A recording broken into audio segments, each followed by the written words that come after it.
इसके फिल्म्स के वीडियो सबसे पहले देखने के लिए सब्सक्राइब करना ना भूले, कोई भी नोटिफिकेशन ना छूटने के लिए बेल आइकन को दबाना ना भूले। Presented by Jansu Entertainment। जय जय शेरों वाली, जय जय मेहरों वाली, जय जय अम्बे वाली, जय जय मेरी माँ।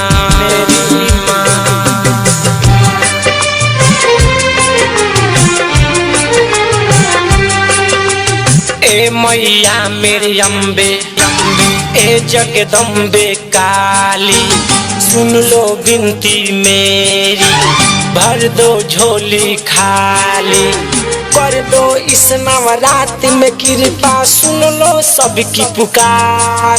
ऊंचे पर्वत से आओ माँ शेरा पहुई के सवार, ऊंचे पर्वत से आओ माँ शेरा पहुई के सवार।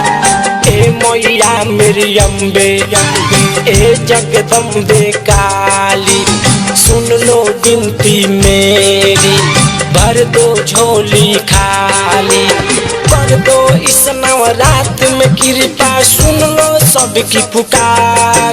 ऊंचे पर्वत से आओ माँ शेरा पहुई के सवार, ऊंचे पर्वत से आओ माँ शेरा पहुई के सवार,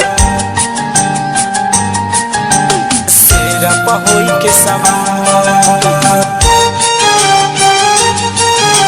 शेरा पहुई के सवार। बोलो प्रेम से शेरा वाली मैया की।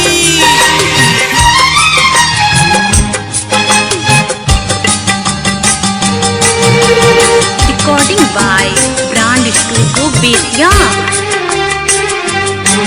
तुम ही चंडी तुम तारा हो, दुनिया को माँ सहारा हो,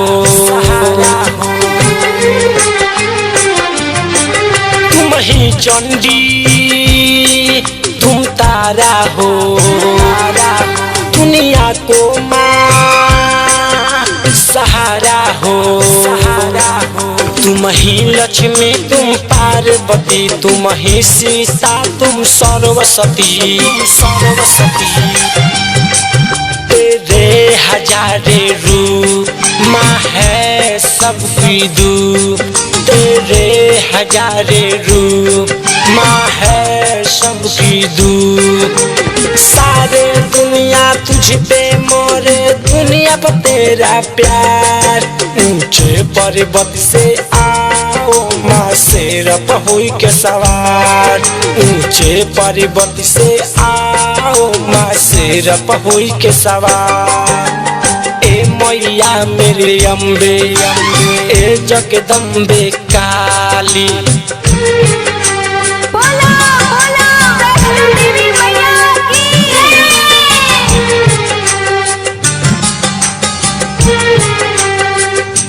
जय जय जय जय जय माँ, वो मेरी भोली है माँ, वो जय जय जय जय जय माँ, भोली है माँ, सुनो न मेरी पुकार।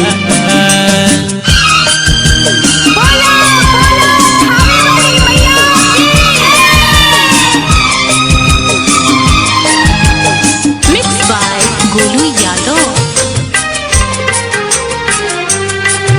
कोई कहता तुम्हें है काली, तुम हो मैया शेरों वाली, कोई कहता तुम्हें है काली, तुम हो मैया शेरों वाली, तुम ही गंगा जमुना हो, तुम ही सातों रूप धरी हो, पे मैया आए, अलाउद्दीन भजन सुनाए। तेरे द्वार पे मैया आए, परमेश्वर भजन सुनाए। राइटर उपेंद्र मनोज माँ पूजे तेरे पाँव। ऊंचे पर्वत से आओ माँ शेरप हुई के सवार। ऊंचे पर्वत से आओ माँ शेरप हुई के सवार। ए मैया मेरी अम्बे, ए जगदम्बे काली, कर दो इस नवरात में कृपा, सुन लो सबकी पुकार। ऊंचे पर्वत से आओ माँ शेरप हुई के सवार। ऊंचे पर्वत से आओ माँ शेरप हुई के सवार।